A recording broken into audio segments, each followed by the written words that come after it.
This is a photograph which I took the night before I was going to do the first swim across the North Pole. I will never ever forget that feeling inside my stomach when I looked out over that icy terrain, thinking tomorrow I'm going to dive into the Arctic Ocean. Fresh water freezes at 0. The water at the North Pole is minus 1.7. It's unbelievably cold. So why? Why on earth would somebody go all the way to the North Pole to go and do a swim? We chose this team based on a number of different things which we felt were important. The first thing that we were looking for was we were looking for people who could honestly put up their hand and say, Lewis, I'm one of the best in the world at what I do. I needed the best doctor, the best boat driver, the best of everything. There's no margin for error. The second thing that we were looking for, though, was the complete opposite of that.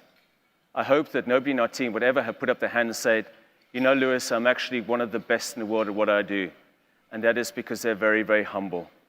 When you get somebody who's really confident on the one hand, but very, very humble on the other hand, where those two meet, you get a special person. And I'm thinking about my mother and thinking, if I kill myself here today, trying to prove this point to world leaders, I leave my mother without her husband and her son. I turn to David Becker and I say, David, I said, for God's sake, if things don't go according to plan, don't let me swim the full kilometer.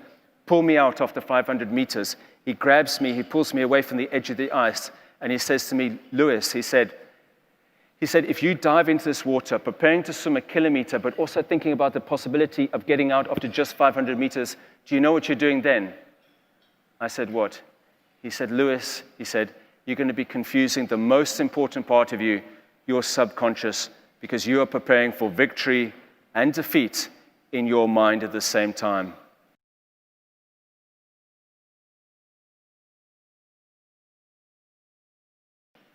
We learned two really, really important lessons there on Mount Everest.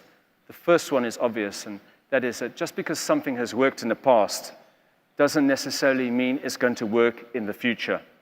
The second lesson is also one about change, and that is you can change your stroke or you can change your speed, but for real and effective change to take place, one has to be prepared to completely change one's mindset. Every single person in this room has got hopes, has got dreams, has got ambitions, not only for their companies, not only for their teams, but obviously also for themselves. But sometimes the only thing which is stopping us from achieving those hopes and dreams and ambitions is just one thing, and that is fear.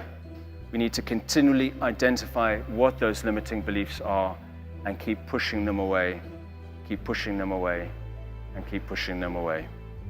Ladies and gentlemen, it's been a privilege to come and address you here today. I hope the rest of your conference goes very, very well. Thank you all very, very much.